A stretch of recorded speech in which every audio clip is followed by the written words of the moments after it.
Rotator cuff tier की जो दूरबीन से सर्जरी होती है दोस्तों, आखिर वो महंगी क्यों होती है? कुछ हॉस्पिटल्स में सर्जरी सस्ती होती है, कहीं पे आपको मालूम पड़ता है कि सर्जरी का जो कॉस्ट है वो कम आ रहा है, और कहीं कहीं कॉस्ट बहुत ही ड्रास्टिकली ज़्यादा महंगा होता है। आखिर क्या डिफरेंस है इन दोनों के अंदर?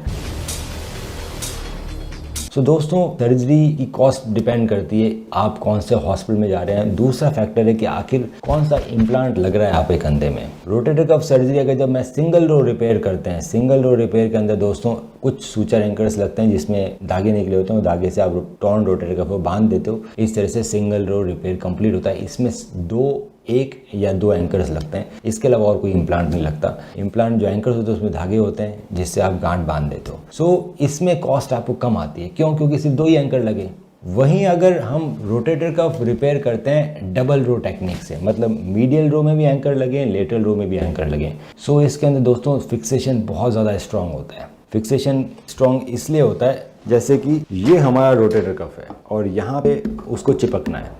तो सिंगल रो रिपेयर में हम हल्के से दो एंकर यहाँ डालेंगे और रोटेटर कफ को यहाँ लाके चिपका देंगे, यहाँ गांठ बांध देंगे। तो जो बोन टू टेंडन कांटेक्ट है वो छोटा है, इतना से ही चिपका है, तो इसके वापस फटने के, रीटियर होने के चांसेस ज़्यादा रहते हैं। इस वजह से जब सिंगल रो रिपेयर किया था तो वो सस्ता पड़ता है क्योंकि सिर्फ दो ही एंकर लगे हैं। पर क्योंकि फिक्सेशन इतना अच्छा नहीं है तो आपका कंधा 1.5 महीने तक बांध दिया जाता है, उसको हिलाया नहीं जाता। उस वजह से आपके कंधे में फ्रोजन शोल्डर डेवलप हो जाता है इस 1.5 महीने में जब आप हिला नहीं रहे उसको बिल्कुल। तो 1.5 महीने के बाद जब हिलाया जाता है तो एक्सरसाइज कराई जाती है तो धीरे धीरे फ्रोजन शोल्डर खुलता है। बैक टू नॉर्मल आने में 4 से 5 या 6 महीने भी लग सकते हैं। क्योंकि पहले आपको अपना कंधा खोलना है, फिर स्ट्रेंथनिंग चालू करनी है। इसमें भी क्योंकि ये छोटा सा ही चिपका है, बोन टू टेंडन कांटेक्ट कम है, ये फटने के चांसेस रहते हैं। वहीं अगर हम डबल रो रिपेयर कर रहे हैं रोटेटर कफ का, तो दोस्तों डबल रो रिपेयर में दो मीडियल रो एंकर डलते हैं। टेंडन को आप यहाँ तक लाते हो, मीडियल रो एंकर से जो टेप या फिर वायर्स निकल रहे हैं उसको आप ले जाके लेटरल रो एंकर से द्वारा अंदर डाल दो बोन के अंदर। तो इस तरह से स्टेपलर जैसा कंस्ट्रक्ट बनता है जो इसमें बोन टू टेंडन कॉन्टेक्ट ज्यादा है। आपका जो रोटेटर कफ है वो बहुत बड़ा फुटप्रिंट से बोन से चिपका है, ये है double row repair. Double row repair ज्यादा स्ट्रॉन्ग रहता है दोस्तों, ये फटने के चांसेस कम होते हैं। इसीलिए इस सर्जरी के बाद